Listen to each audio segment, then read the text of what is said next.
Mormon Doctrine created Swig soda, and I 100% believe that if Joseph Smith didn't pen the Word of Wisdom as scripture in the 1800s, we would not have this today. I made the same observation about Crumble Cookie, and to me, Crumble and Swig are basically like peanut butter and jelly, and while Crumble doesn't sell soda, Swig does sell big, massive sugar cookies, and so both brands are essentially appealing to the Mormon addiction to sugar. I think it will never cease to shock people to hear that in Mormon doctrine, this is considered against the Mormon health code, and coffee can actually keep you out of the highest level of Mormon heaven.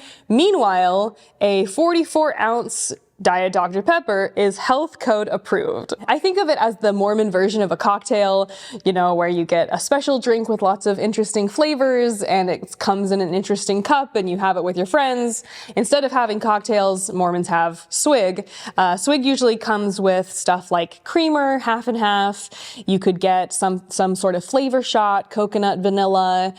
Sometimes they put some little gummy candy on the top or something. So it's basically like a more interesting version of soda. While Swig was the first company in Utah to do the dirty soda trend, there have been many, many different other companies that have ripped off or used that as inspiration for their own company. We additionally have Sodalicious. Sodalicious and Swig actually got into a lawsuit over who invented what part of the branding first. We have fizz drinks, we have thirst drinks, we have quench it and sip in. So that's just a short list, but if you go drive around Utah, you will definitely see more soda shops than coffee shops, which for someone like me is quite the disappointment. But that list is just, those are the major companies out in Utah, but there are so many other independently owned soda shops, or I've seen soda trucks, like food trucks, but soda trucks.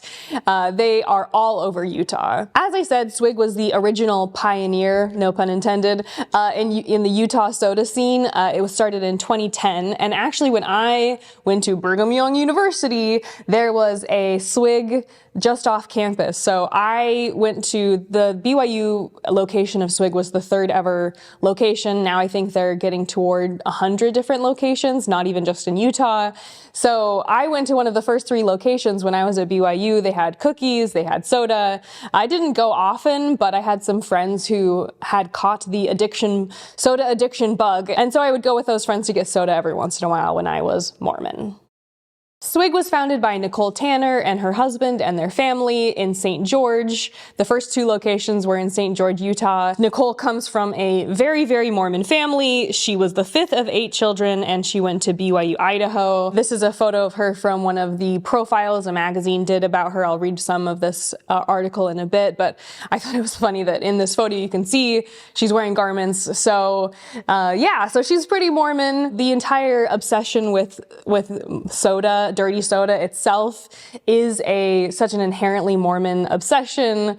Mormons love sugar, and we'll jump into why that is in a bit. Nicole Tanner also trademarked the term dirty soda, and there are no coffee drinks available at Swig, which is also additionally such a bummer, but unsurprising. So you can't even get any coffee flavor shots or anything like that. No coffee on the menu, it is only soda.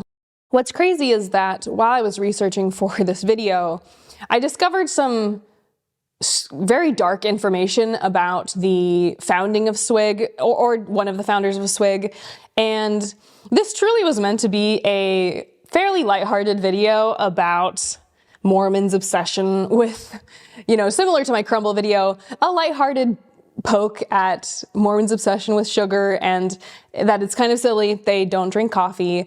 But then while I was researching, I found some not so lighthearted information. I'll go more in depth into what I uncovered during my research, but in brief, while I was researching Nicole Tanner, I noticed that there was almost no information about her husband. And her husband's name is Todd Tanner, and he appears in early articles about Swig. Swig, like I said, was started around 2010. And so initially he's in some of the coverage, but then as Swig goes on, he more or less disappears from the narrative. And Nicole Tanner is the front-facing founder of Swig. And the company, portion of the company gets acquired, and there's a long history, like I said, that we'll get into. But I was kind of wondering why I wasn't getting any information about the husband, particularly because if I know anything about a Mormon couple starting business, you know, a married Mormon couple starting a business, the man is usually at the center. The man is usually leading the charge, and then the wife is the supporting figure. So I was curious why in this particular Mormon-founded company, why the woman was the front-facing founder. So I started Googling him, and this article, which is a very vague article, came up first, which was surprising to me. And I initially felt, well, it's probably not the same person. This article is from Colorado. But then I used Utah's sex offender registry and found his profile. Under his business or employment affiliations, it says Swig. And I also looked up a picture of the family that started Swig, and these are the two pictures. So to me, I mean, it's the same person. So in short, while researching for my lighthearted Swig video, I discovered something that I actually texted quite a few people about this, and no one knew that this was the case, that in 2011, he was convicted for sexually assaulting a 12-year-old girl. Todd Tanner was convicted of this crime, and he says he's guilty in this article, but he served no jail time, which is absolutely bonkers to me. Despite this, though, public records show that he's still affiliated with Swig.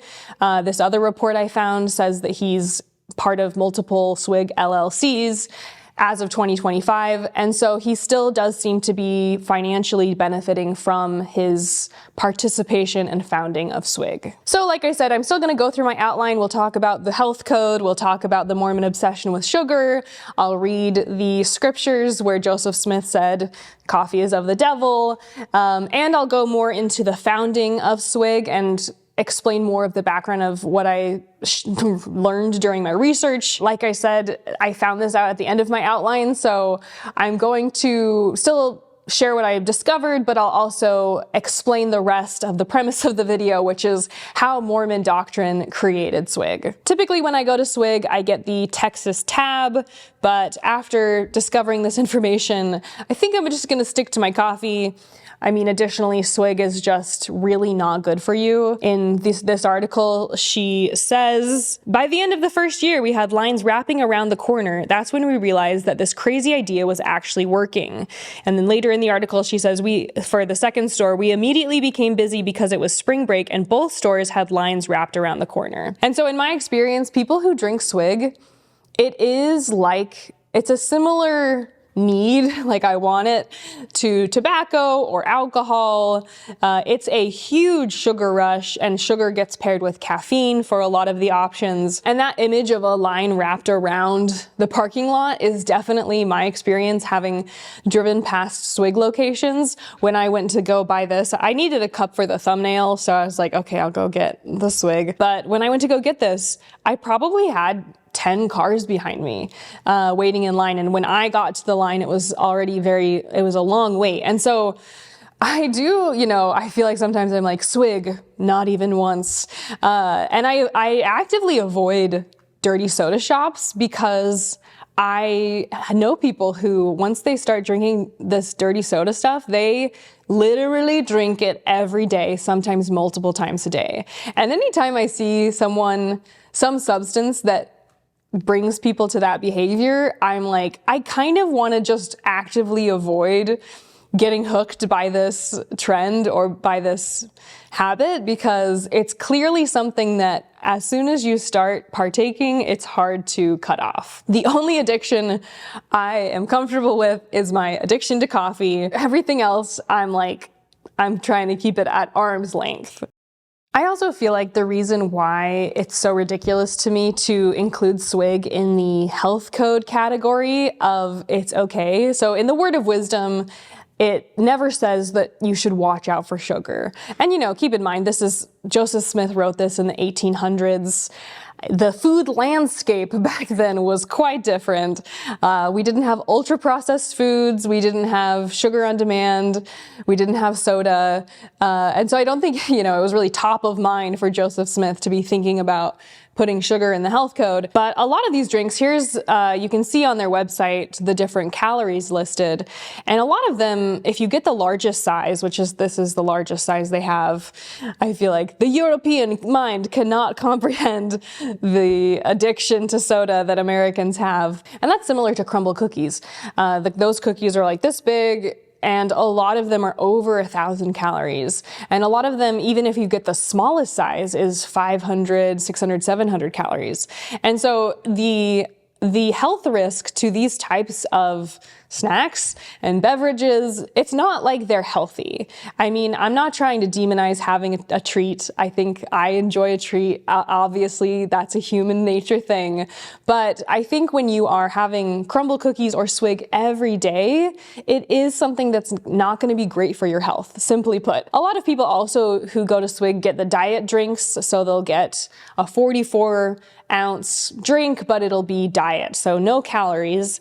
And I'll talk a bit about my thoughts about the women who obsessively get diet drinks, but mostly just to say that it's a bit ironic and a bit of an eye roll to assume that just because you say you're following a health code, that you actually are. I think it's very much the letter of the law with Mormons, not the spirit of the law. Similarly to Crumble, Swig has also had its own viral moments that have helped catapult it into pop culture and into the collective consciousness.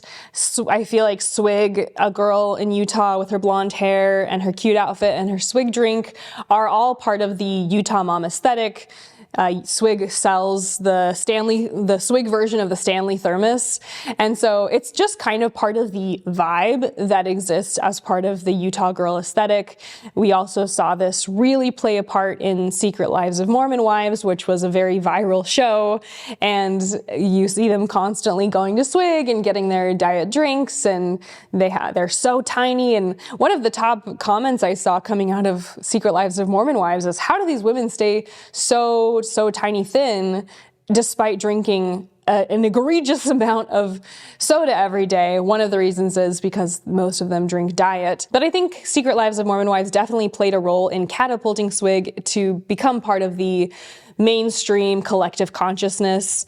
Olivia Rodrigo also posted a picture of Swig during, I guess, when she was just visiting Salt Lake City. And so that obviously helped. Anytime someone that's that big of a celebrity is posting with a product, everybody wants to know more. Another similarity that I thought was interesting to note between Swig and Crumble is that they are both drive-through businesses that mostly thrive on people picking up in their car. They're just pick up and go. And so while a lot of companies really struggled during the pandemic, Swig and Crumble both in their different accounts of what happened with their companies during the pandemic recount that it was a great time for business because you were able to do social distancing in the drive-through while you were doing the pickup, or they would walk it out to your car. And so I also thought fast casual restaurants are shockingly very popular in Utah because people have so many kids. So there's not a lot of really high-end options in my experience, especially outside of Salt Lake. A lot of it is fast casual, a lot of it is counter service or drive-through options, because people don't want to get all their kids out of their car in order to go pick up what they need. So that, they don't want to get the 13 kids out of the minivan. If you can just go through the drive-through, it's much more convenient. Also, fast casual is often just less expensive per plate. And so you can take your kids out to have dinner at a restaurant, but you're not paying a server, you're not having it be as expensive as if you were to go to a proper sit-down restaurant. And so I thought it was interesting that Utah's fast casual food scene is allowing these brands to be so successful during the pandemic when so many other restaurants are struggling. I also think, looking back on my Mormon upbringing, we just loved soda. Soda was kind of the most fancy thing we got to do. So usually we just have water with our dinners, but for birthdays or special occasions, we'd get to have soda, and that was our big treat if it was a special occasion. And a very common thing that we would do is we would mix Sprite with orange juice, and I never realized until I got older that we were basically making a Mormon mimosa, but that was one of my favorite drinks growing up. And then when I got to BYU, Martinelli's was very popular, so you'd go to a party and they'd be like, let's pop the Martinellis,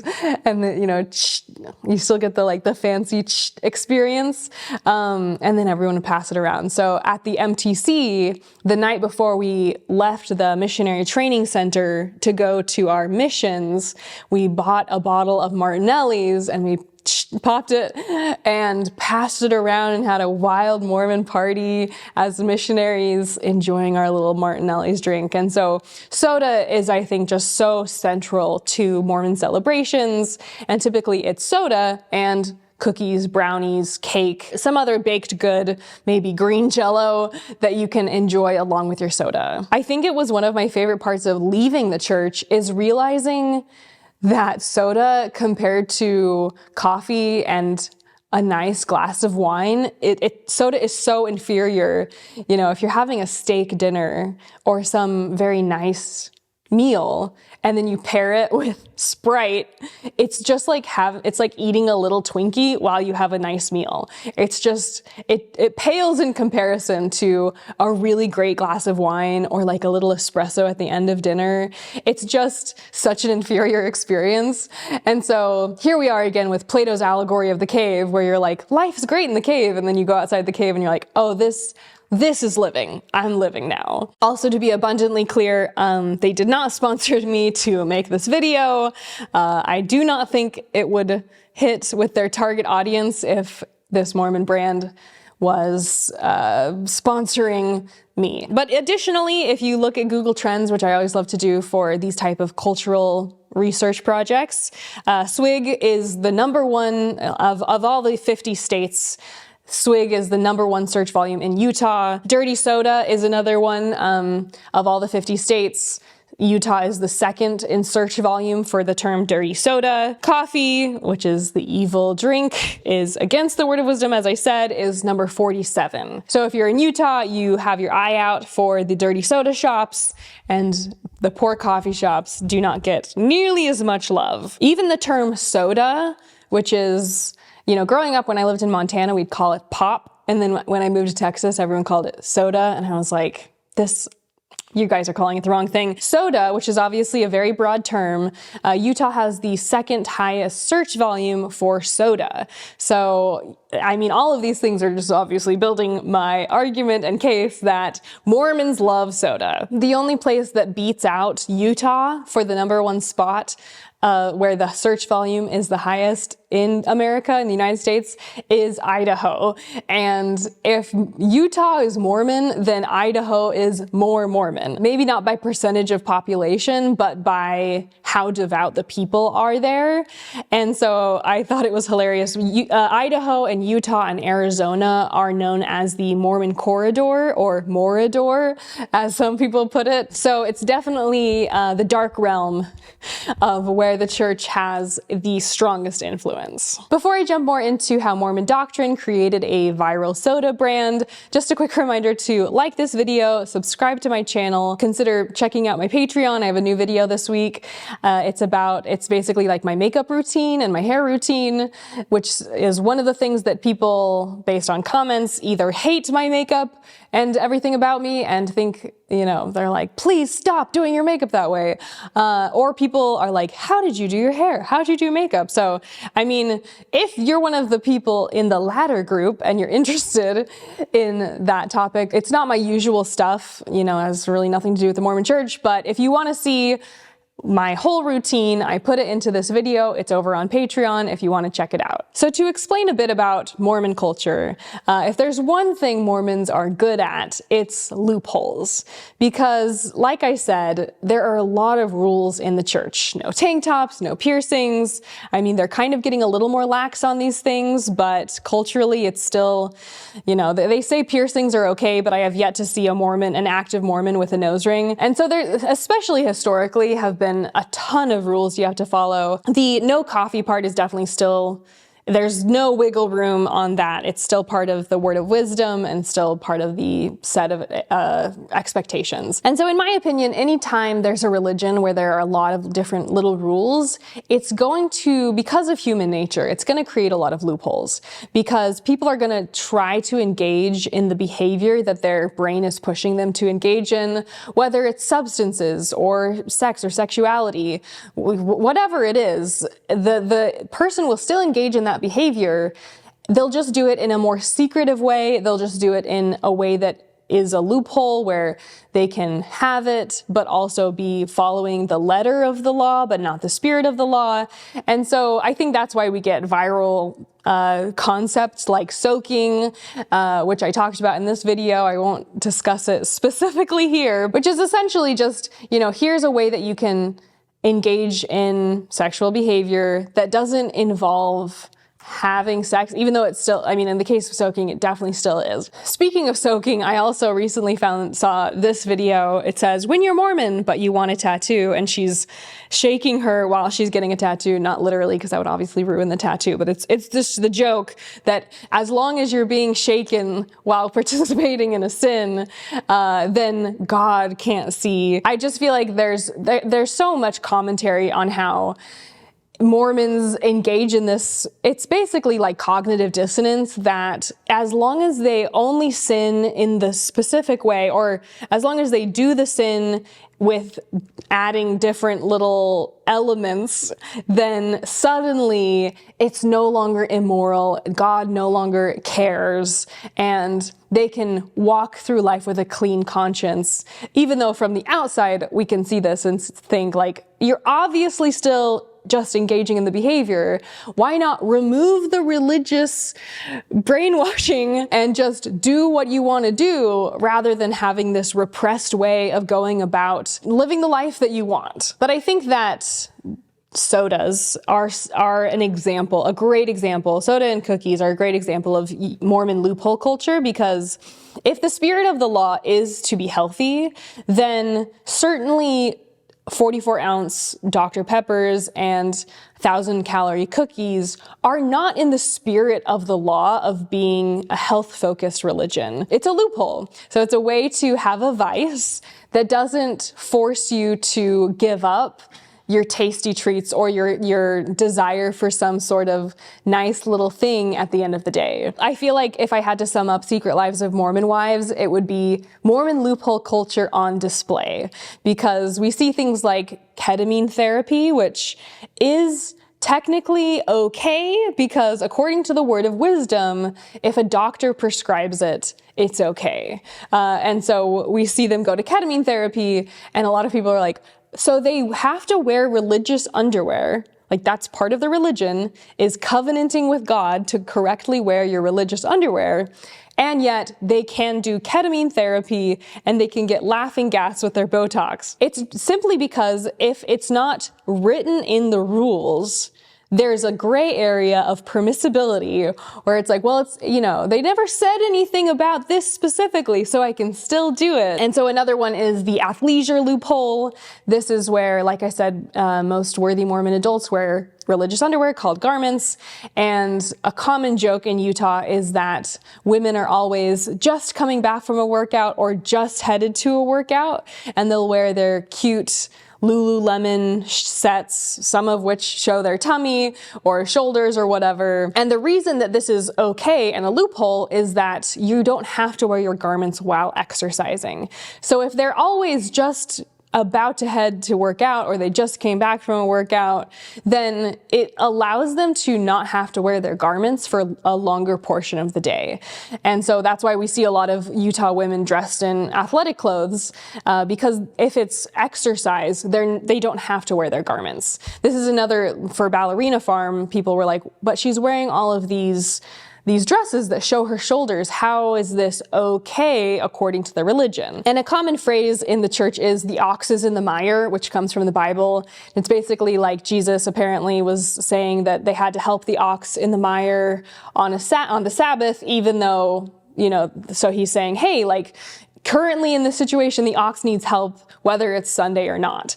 And Mormons really took that to heart, that little part of the Bible. And so an example of the ox in the mire is basically, hey, I have this beauty pageant, and the norm for beauty pageants is to wear sleeveless dresses.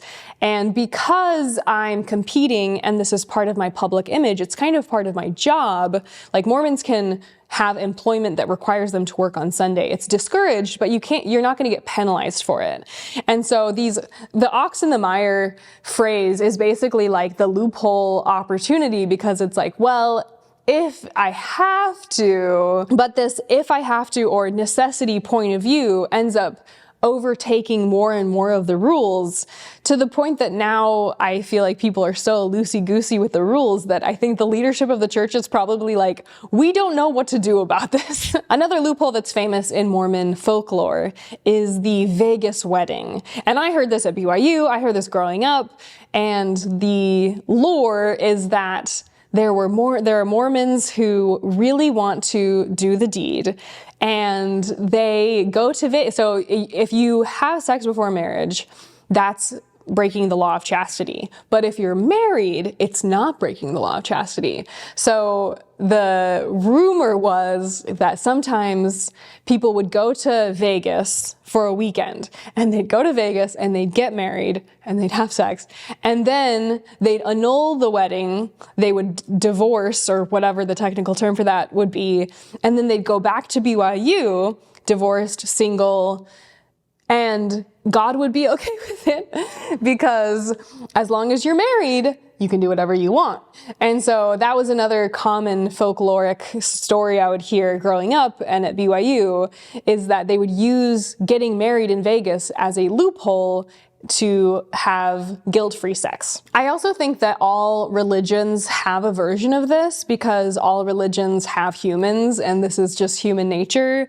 And so if you have a rule that you had growing up or in your religion that you used a logical loophole to get past, please drop it in the comments, because I find these sorts of things so interesting. I also think the tricky thing about religions is that a lot of these rules were written up before the modern era. So Joseph Smith, he didn't have internet. I don't think, like, Joseph Smith wasn't thinking about ketamine. And so these churches basically are dealing with pre-internet and sometimes pre-electricity styles of thinking and approaching the world. And then as these things happen, like getting the internet, getting electricity, getting cars, getting cell phones, the religion has to figure out how to adapt to all these new inventions that, whether it was the founder or whatever, however these rules came into place, those people never spoke to those things because they simply didn't exist yet. And so I feel like with the Mormon church, there's been a lot of change of the guard, or change of the rules, or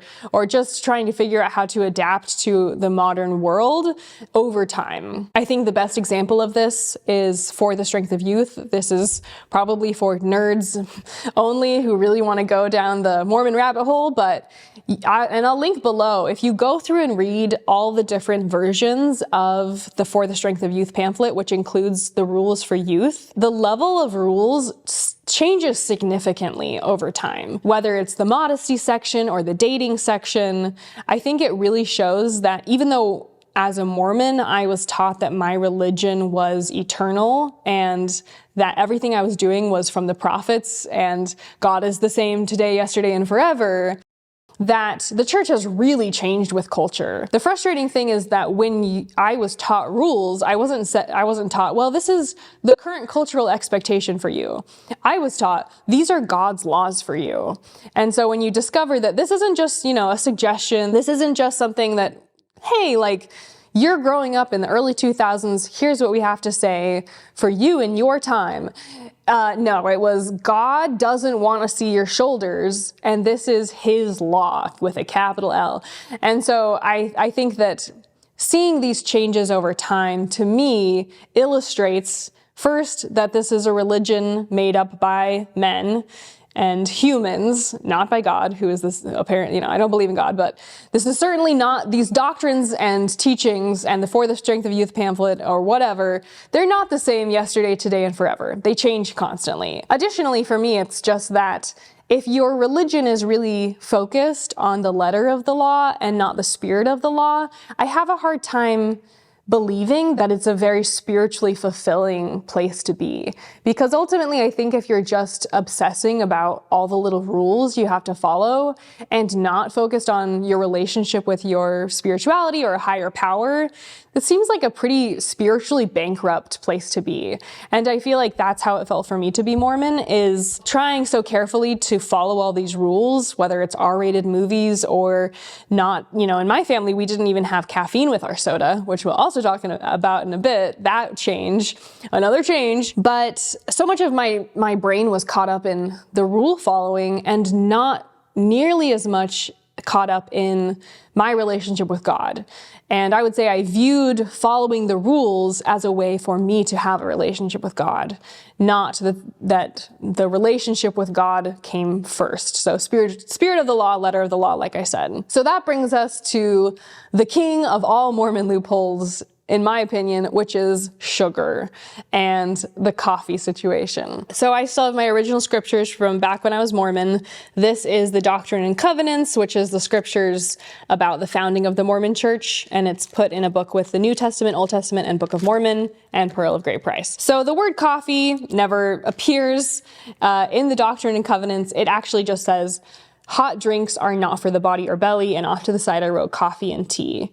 And it also has, as I said in the crumble video, so many other different rules that Mormons don't follow. So one is like eat meat sparingly, and that is not a central focus of the Word of Wisdom. So you'll never really hear a Mormon being very focused on this eat meat sparingly thing. It also says that you can have wine, but as long as it's wine of your own make. I remember having to teach people and try to, before someone could get baptized, they were supposed to give up coffee. It was so hard. That was one of the most difficult sells of Mormonism, was trying to get people to agree to give up coffee, because most people were just like, what's the big deal with coffee? I mean, alcohol, most people are like, yeah, it's obvious, like alcoholism is a thing, it's obviously addictive, but coffee was always so hard to get people to give up because you never really could give a good enough reason not to drink it. It was like, God gave us a commandment. I mean, and that's how missionary leaders would explain it to me, was that the reason the no coffee rule exists is because it's a test of our faith, not because, and people would even be like, just give it a few years. There's going to be some study that comes out that coffee is bad for you. We just have to be patient and wait. And while you're wondering about the hot drinks, and I've explained this in the past, but you can't have hot coffee, but you also can't have iced coffee. Nothing coffee. I didn't even have coffee cake growing up, and we didn't call our coffee table a coffee table. We called it the living room table. But you can have hot chocolate, even though chocolate has a little bit of caffeine. And everybody's family kind of interprets these rules differently. In my family, like I said, growing up, we were not allowed to have caffeine. And caffeine was a huge no-no. And I remember once, I forget how I ended up getting it, maybe my family bought it or something, or a friend gave it to me, but I had a small bottle of a soda I had never encountered before, and it was called Big Red, and I still remember what the soda was. We brought it to the park. I was out with my sisters, and I drank some of the soda that someone had given me, and I remember I probably was like halfway through, and I was like, Big Red, I've never had Big Red before, and I was looking at the ingredients list. This was probably middle school, and I saw that Big Red had caffeine. And I truly, as a middle school kid, kind of had a panic attack. I tried to make myself throw up because I was like, oh my God, I just had caffeine. Like I was freaking out. I was having a hard time. And I remember just thinking, like, what do I do? When am I going to start acting like a crazy drunk person? I went home and I confessed immediately to my parents, like, I had caffeine, and my parents were like, what? How did you have caffeine? And I showed them the bottle and I was like, I got this. I forget how I got it. Like I said, I don't remember how it came into my possession. I just remember feeling freaked out about the caffeine. And so they were like, oh, well, you didn't know. It's okay. Make sure you read the label next time.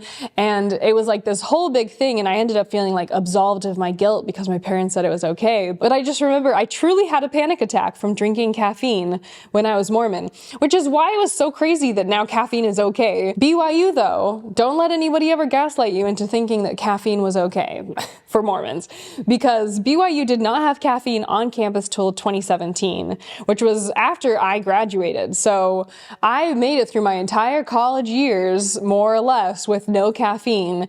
And no caffeine on campus. They didn't have any Coke products, or if they did, it was just that they didn't have any caffeinated Coke products. But the no caffeine rule lasted in the church for a long time. And in my opinion, the reason that it shifted is that Mitt Romney was photographed at one point drinking caffeine. And I think he had Diet Coke, because Mormons, it's always Diet Coke for some reason. And after he was photographed, I think that people were like, oh, he's not following his religion's rules. And the Mormon church literally published a press release updating and to say, it's the coffee, it's not the caffeine. So to this day, a lot of people will think, well, Mormons can't have caffeine. And I'm like, well, yeah, they used to not be able to, but they change the rules all the time. A term that people use is buffet Mormonism, because it's like you get to go through a buffet and pick what you want to follow. And I feel like the church has leaned more into that over the years of saying, like, we discourage or encourage a certain behavior, but we don't have a rule on it. Whereas it used to be like, you'll be separated from your family in heaven if you do not follow this rule. And so in my opinion, when you have something like the word of wisdom in a culture that is very, very Mormon or ex-Mormon, you're going to have something that very specifically sculpts the culture. So that's why, like I said, driving around Utah, I see so few coffee shops and so many soda shops. And even ex-Mormons, I think, have a pretty big obsession with Swig and with other dirty soda options. I think because even if someone decides to leave the church, they still have a palate that is more going to lean towards the sweet, because that's what they were raised on.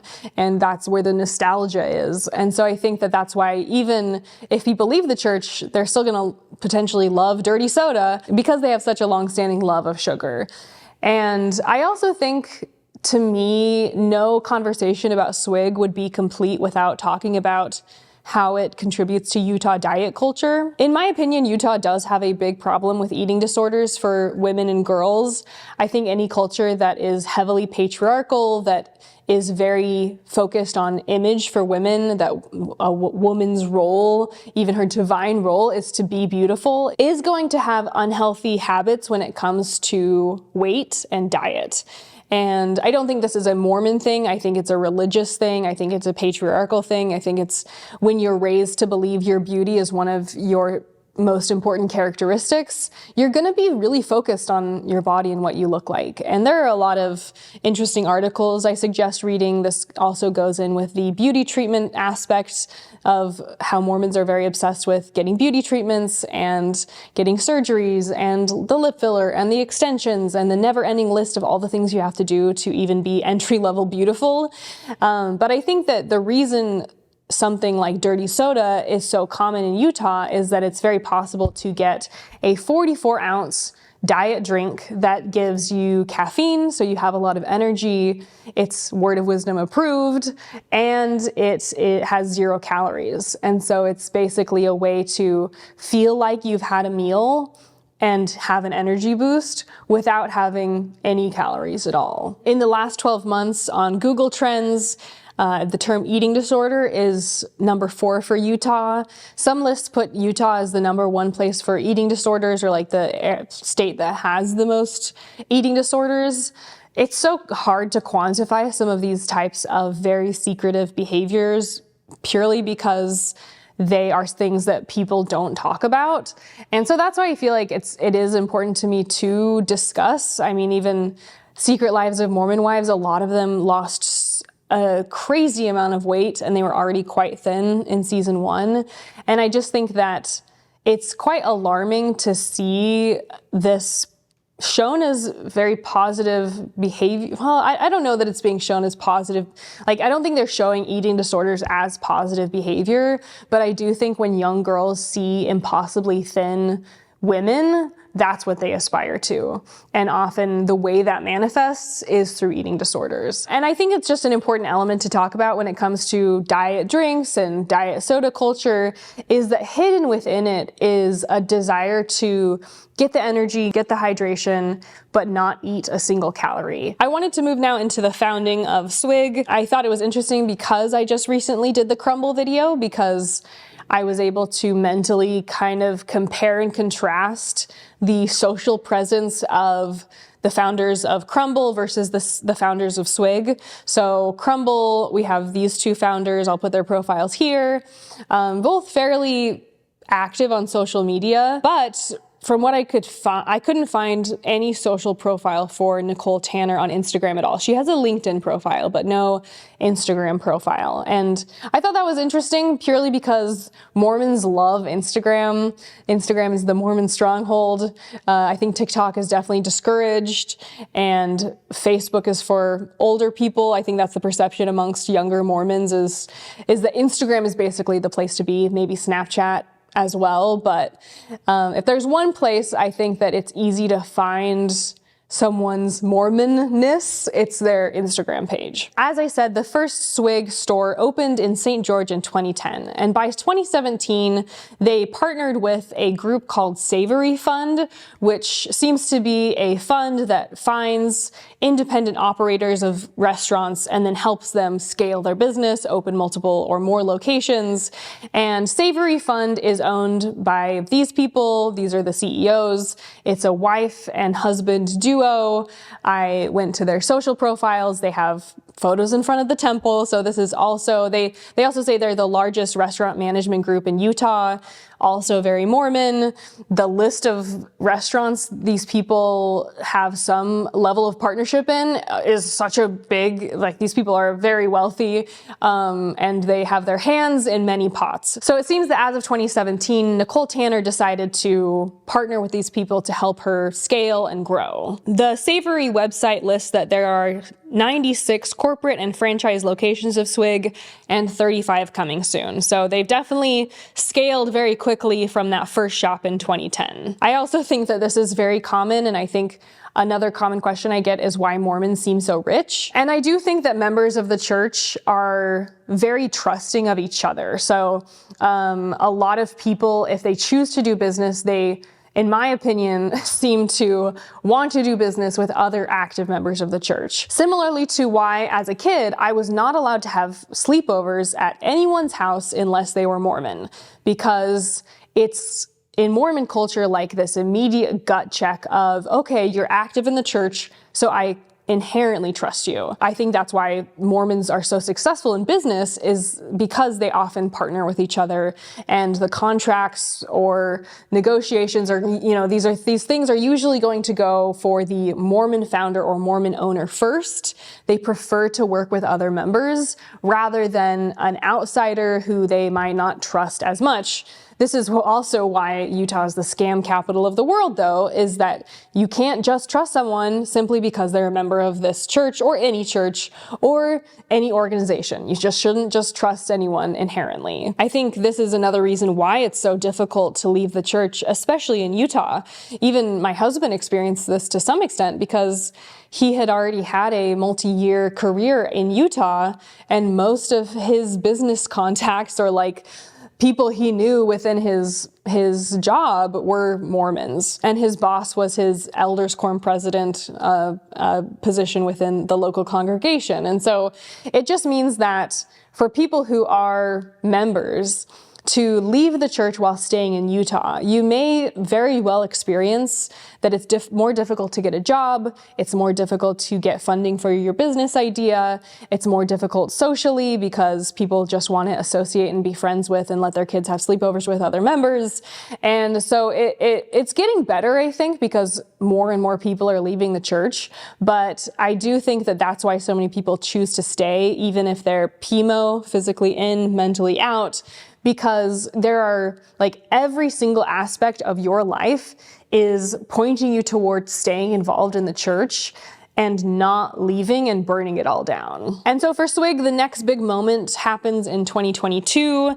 That's when the Larry H. Miller Company acquired a 75% ownership of Swig. And this article says that this was a 9-figure business deal. So that means anywhere between $100 million and $999 million.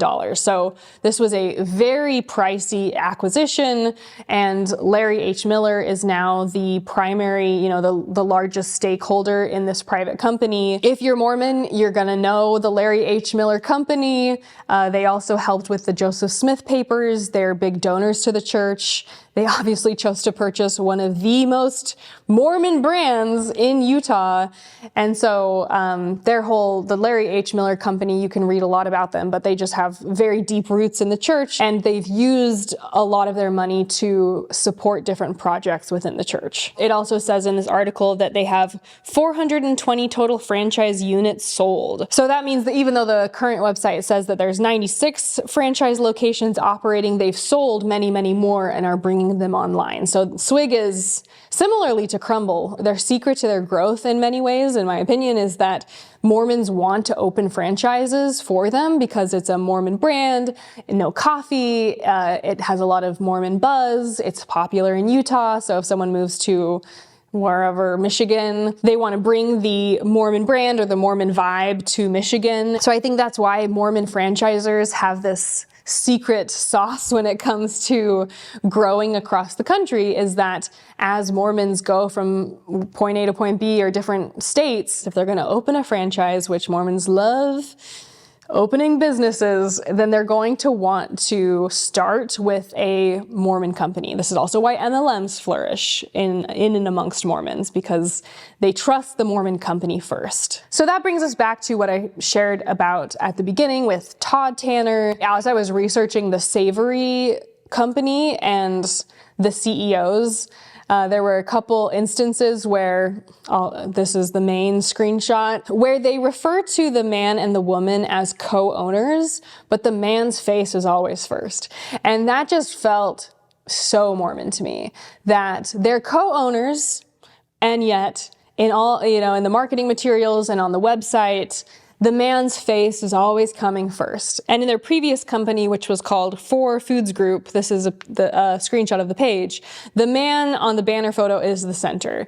And as I'm researching this, I'm like, man, this is just so common that even if they're both doing it together, the man is still most, it's like that Book of Mormon musical song where it's like, you and me, but mostly me. Because I feel like that's the dynamic that also often plays out in Mormon relationships, where even if they're doing a business together, the man is at the front and the woman is the Robin to the man's Batman. And even though they'll even say co-CEOs or co-founded, the man is still seeming like he's the one running the business. And so it was while I was researching that and seeing that dynamic, I found myself wondering, why am I not seeing more of the Swig dude front and center? Because to me, the Savory dynamic of the man being in the front is much more traditionally Mormon in business. I realized to myself, okay, I haven't seen him anywhere. So that's where I went down the rabbit hole of beginning to research him.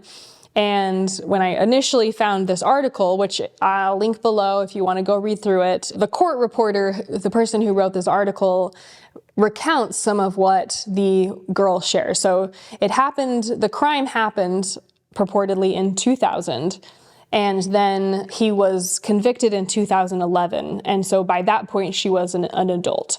So as she's testifying in the courtroom, as it says in the article, she's testifying as an adult to things that happened to her with Todd Tanner as a child. And so after finding the article, like I said, I found the photo of him, but I wanted to confirm it was the same Todd Tanner. I also found a Reddit thread where it talked about this, but in the Reddit thread, it said maybe he's the brother. And so then I found another report which shows that this is Todd Tanner, the Todd Tanner mentioned as Nicole Tanner's husband that founded Swig. So basically, Swig was opened in 2010 and he was convicted of his crime in 2011. So during that first year of founding Swig, he was likely figuring out his legal situation with the crime he committed. According to this report, it says his crime was sexual assault on a child by one in a position of trust, which is absolutely disgusting. Any crime of this nature is horrendous. I did think that extra charge of being in a position of trust, as it says on this report, made me wonder just what the context was. I couldn't find anything else specific other than this one article, and then he has his offender registry information. According to the report, he's still on many different LLCs of Swig, so he's still participating and likely financially benefiting from founding Swig. Nicole Tanner in this interview talked about getting divorced. It was hard to parse together the timeline, but it seems that she got divorced at some point 2020 onward. She doesn't go into details about why she chose to get divorced. The interview is more about healing after the divorce. As a side note, this type of crime, child sexual abuse, is more common in Utah. This report lists it as the #2 state for these forms of crimes. According to Utah State University, 1 in 5 girls and young women will experience this crime in their lives. And as I said, the founders, Nicole and Todd Tanner, sold some of that company to the Savory Fund in 2017, which in turn was sold to the Larry H. Miller Company in 2022, but he's still listed as being on the documentation for currently participating in Swig, which means he's definitely still part of it. So like I said, this makes me be like, okay, this is the last time I'm buying Swig. If you see this cup in a future video as a prop, it is because I'm using the same cup. I also feel like over the long term, I always like So Delicious more anyways. One of the things about So Delicious is that they've always had funny drink names. It reminds me of if you go get sushi, sometimes the sushi has some funny names. To read a few of So Delicious's drink names, we have things like Your Mom. They have the Boy Scout. They have the Second Wife. We also have the Eternal Companion, which is hilarious because that's what they call you. You know, if you get married in a Mormon temple, you'd be like, this is my eternal companion. We also have the drink What She's Having. I also like the Cougar, Pool Boy. So I felt like So Delicious had kind of a little more flair. And with that, that is the end of my video about how Mormon Doctrine created Swig. Mormon Doctrine also created Crumble. If you haven't seen my video about Crumble, feel free to check it out. Similar premise, but a little bit more information about Crumble's founding, the Utah Cookie Wars. The Dirty Dough and Crumble were in lawsuits with each other. Swig and So Delicious were in lawsuits with each other. I feel like it's so funny to me how often Mormon companies that get spun up end up accusing each other of copycatting each other or some copyright infringement or saying, I had the idea first. And it's so common that I think that even a couple of blanket companies are currently having a lawsuit with each other. And the number of times, the Mormons, I guess, are very litigious or can be, and also very likely, I think Mormonism just has a very strong copycat culture. Everyone likes to follow trends. Everyone likes to follow the straight and narrow trendy path and have the same outfits and the same brands and the same hair. And it's not a culture that rewards individuality. It's definitely a culture, in my opinion, that rewards fitting a mold very well. As I discussed in my video about Jane Williamson's content, which is that everyone is kind of trying to climb the same exact ladder, whether it's the same makeup ladder or the same clothing ladder or the same beauty ladder or the same sourdough ladder, the same how many kids can we have ladder. It's all very competitive, but only about very traditional forms of femininity. And so I hope you liked this video. If you haven't already, consider liking this video, subscribing to my channel.